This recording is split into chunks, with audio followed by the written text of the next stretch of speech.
Well, it's evening on the west coast of Canada here, and I just wanted to reach out and just kind of touch base as to where things are at with Ukraine. And right now, there are reports coming out that Russian troops, are advancing towards Kyiv, the capital of Ukraine. So, of course, we'll keep an eye on that and where things escalate. At this point, of course, there's a lot of sanctions being implemented into the system and trying to have an impact on Vladimir Putin and the Russian oligarchs. And unfortunately, some of them are delayed in terms of the implementation. So, of course, the sanctions that are being implemented are only as strong as the timeline in which they are put in place. So for certain sanctions, it's going to take a bit of time for them to be implemented, and that, of course, prolongs the current action going on. With that said, of course, Vladimir Putin has a very calculated and planned out strategic attack on Ukraine. And of course, with that, he would have accounted for sanctions coming in. So in the short term, he has hundreds of billions of dollars in a reserve that he can draw upon to continue with his current actions. And, with that said, of course, he also has a very strong military in place that he's been slowly and very methodically putting in place to basically prepare for this attack on the Ukraine people. So those are some things to consider. If you're looking at ways to assist Ukraine people, of course, ProPix Canada Media has started the ProPix Media Fund. You can contribute to that at www.propix, that's PROPICS Canada.com.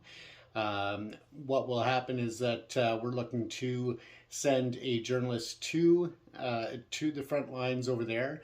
The paperwork has already been filed with the military in Ukraine to be able to join the joint operations and report from the front lines, as well as to get out into the communities to talk to the Ukrainian people and to bring you reports from there.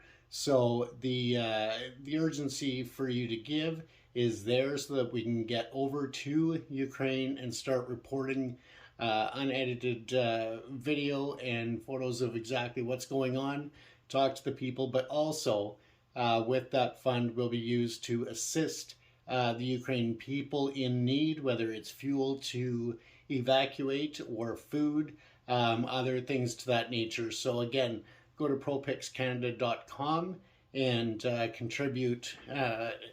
The urgency is there. So let's move forward with that. With that said, in Canada, the US, and other nations, there are protests and rallies going on in support of the people in Ukraine, and the whole world is watching the actions of Russia, and even many Russian citizens are protesting in different cities throughout Russia against the war and against the actions currently being taken by the Russian leadership. So that's also very important to note, that it's not the Russians that we should be upset about, it's the Russian leadership. And that's very important. We don't want to see Russians around the world being targeted with hate or misunderstanding.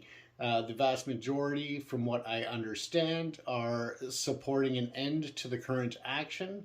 And with the protests and that going on around the world, including inside of Russian borders, it's really important that everybody stick together, support each other, and let's demand an end to this current action. Ukraine is a sovereign, independent country, and we cannot allow Vladimir Putin to continue to bully his way to get what he wants when it's not in the interests of the world or the people of Ukraine, who should be allowed to decide their own future and to be able to guide that future in the direction which they choose, not in the direction that Vladimir Putin wants. With that, we also want to make sure that people understand, once again, that the sanctions